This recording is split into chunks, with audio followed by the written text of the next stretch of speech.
오늘도 무탈한 하루를 위해 애쓰느라 고생하셨어요. 이별은 한 사람이 떠나가는 사건이 아니라 남겨진 사람이 스스로를 다시 만나는 과정이다. 이별은 언제나 어렵습니다. 마음의 준비를 아무리 한다고 해도 떠나는 그 순간은 항상 낯설고 불완전하고 아픕니다.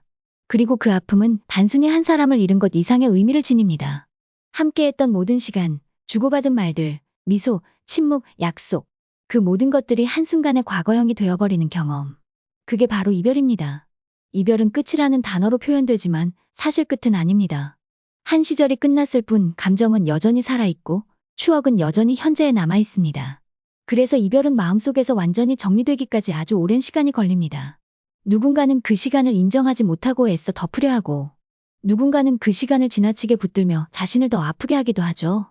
하지만 어떤 방식이든 우리는 결국 그 시간을 통과해야만 합니다. 억지로 잊으려 애쓰지 않아도 괜찮습니다. 괜찮은 척하지 않아도 괜찮습니다. 이별 후의 나약함, 외로움, 불안함은 모두 자연스러운 감정입니다. 혹시 지금 이런 생각을 하고 있지는 않나요? 내가 뭘 잘못했을까? 혹시 내가 조금만 더 참고 더 맞춰줬다면 달라졌을까? 그 사람은 지금 나를 한 번이라도 생각하고 있을까? 이별 후에 떠오르는 질문들은 대부분 나 자신을 향합니다. 왜냐하면 우리는 본능적으로 이유를 찾으려 하기 때문입니다. 이 사랑이 왜 끝났는지, 왜 내가 선택받지 못했는지, 왜 함께할 수 없었는지를 알아야, 그래야 비로소 감정을 정리할 수 있을 거라 믿기 때문이죠. 하지만 이별에는 분명한 이유가 없는 경우도 있습니다. 감정이 사라졌기 때문에, 타이밍이 맞지 않았기 때문에, 혹은 그냥 서로에게 맞지 않는 사람이었기 때문에. 그 어떤 이유든 중요한 건 내가 잘못해서는 아니라는 사실입니다. 이별은 두 사람의 이야기이지 한 사람의 책임이 아닙니다. 사랑이 끝났다고 해서 내가 부족한 사람이라는 뜻은 아닙니다. 오히려 그렇게 아파하면서도 진심을 다했던 나 자신이 얼마나 단단한 사람인지를 보여주는 증거일지도 모릅니다. 사랑할 때 우리는 너무 많은 걸 줍니다. 나의 시간, 감정, 에너지, 계획까지도 상대를 중심으로 맞춰갑니다. 그래서 이별이 더 아픈 이유는 단순히 상대를 잃은 것이 아니라 내가 그 사람과 함께 만들었던 미래마저 사라지는 느낌이 들기 때문입니다. 그 사람이 나 없이도 잘 지내는 모습을 보면 괜히 서운해지고, 내가 힘들어할 때 연락 한 번 없는 그 사람에게 서운함과 원망이 뒤섞입니다. 하지만 결국 우리는 알아야 합니다. 그 사람의 현재와 나의 현재는 이제 분리된 시간 속에서 흘러가고 있다는 것을요.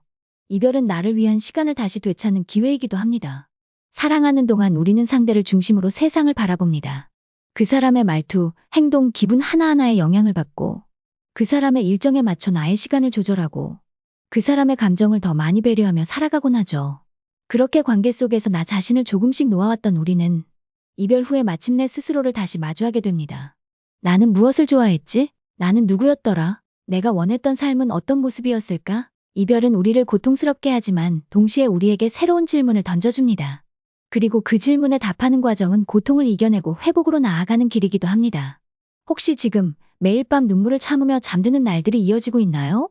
아침에 눈을 떴을 때 문득 그 사람의 이름이 떠오르고 내가 없는 그의 일상은 무탈할지 궁금해지는 그런 순간들.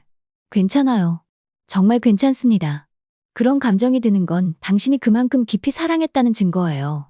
그리고 그 깊이만큼 당신은 누군가에게 다시 사랑받을 자격이 있는 사람이라는 뜻이기도 하죠. 이별은 절대 인생의 실패가 아닙니다. 그건 하나의 과정입니다. 더 나은 사랑을 하기 위한 연습이고, 더 단단한 나를 만나는 성장의 기회이기도 합니다. 이제는 나를 위해 시간을 써주세요. 내가 좋아하는 음식을 천천히 음미하고, 내가 좋아하는 음악을 듣고, 내가 좋아했던 곳을 혼자 걸어보는 겁니다. 누구의 시선도, 누구의 기분도 신경 쓰지 않고 온전히 나에게 집중할 수 있는 시간. 처음에는 어색하고 공허하게 느껴지겠지만, 그 시간이 쌓이다 보면 어느 순간 나 자신이 다시 소중하게 느껴질 거예요. 그리고 그때 당신은 진짜로 회복된 겁니다. 사랑을 끝까지 해낸 사람만이 이별도 끝까지 통과할 수 있습니다. 눈물 흘리는 당신이 나약한 게 아니라 진심으로 사랑했기 때문에 지금도 진심으로 아픈 것뿐입니다. 그러니 부끄러워하지 마세요. 오히려 자랑스러워해도 됩니다. 그만큼 진실하게 마음을 다한 당신은 언젠가 더 깊고 단단한 사랑을 다시 만나게 될 테니까요. 그러니 오늘은 스스로에게 이렇게 말해주세요. 나는 아직 사랑할 수 있는 사람이고 그럴 자격이 충분한 사람이야. 이별은 나를 더 나답게 만들기 위한 통과 의례일 뿐이야. 그리고 그 말이 마음 깊이 와닿을 때까지 오늘 하루 그리고 내일 하루씩 차분히 살아가 보세요.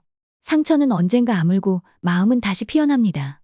지금은 그저 그 사랑을 잘 끝내주는 중인 거예요. 사람들은 말합니다. 시간이 지나면 괜찮아질 거라고, 새로운 사랑이 오면 잊을 수 있을 거라고. 하지만 정작 그 시간을 버텨야 하는 건 바로 나입니다. 그 사람 없이 흘러가는 하루, 혼자 밥을 먹는 저녁, 괜찮은 척하며 보내는 주말, 그리고 문득 고요해진 밤. 그 고요함이 얼마나 큰 공허함으로 밀려오는지 경험한 사람만이 알 수 있어요. 그래서 우리는 자꾸만 과거로 돌아가려 합니다. 그때는 웃고 있었는데, 그 사람과 함께라서 괜찮았는데, 왜 지금은 이렇게 혼자만 남겨진 것 같은 걸까? 하지만 어쩌면 그 공허함은 비워진 게 아니라 회복 중인 감정일 수도 있어요. 한동안 너무 많은 감정들을 품고 있었기에 지금은 잠시 쉬어가는 시간일지도 모릅니다. 그 사람을 사랑했던 만큼 이제는 나 자신을 돌봐줘야 할 시간이에요. 마음을 다해 사랑했던 나 자신을 이제는 그만큼 다정하게 감싸 안아주세요. 이제는 내가 나에게 좋은 사람이 되어줘야 합니다. 누군가의 연인이기 전에 먼저 나의 가장 좋은 친구가 되어야 하니까요. 괜찮아요. 지금 이렇게 천천히 잊어도 괜찮고, 잠시 멈춰 서 있어도 괜찮고, 가끔은 그리움에 울컥해도 괜찮습니다. 당신은 사랑할 줄 아는 사람이고, 진심을 줄 줄 아는 사람이며, 한때 누군가의 온 세상이었고, 앞으로 또 다른 사랑을 맞이할 사람입니다. 그러니 조급해하지 마세요. 이별은 단지 사랑이 끝나는 것이 아니라, 또 한 번 내 삶이 다시 시작되는 신호이기도 하니까요. 지금은 그저 잘 이별하고 있는 중입니다. 그러니 오늘은 조금 더 나를 이해해주세요. 내일의 나는 오늘보다 더 괜찮아질 테니까요.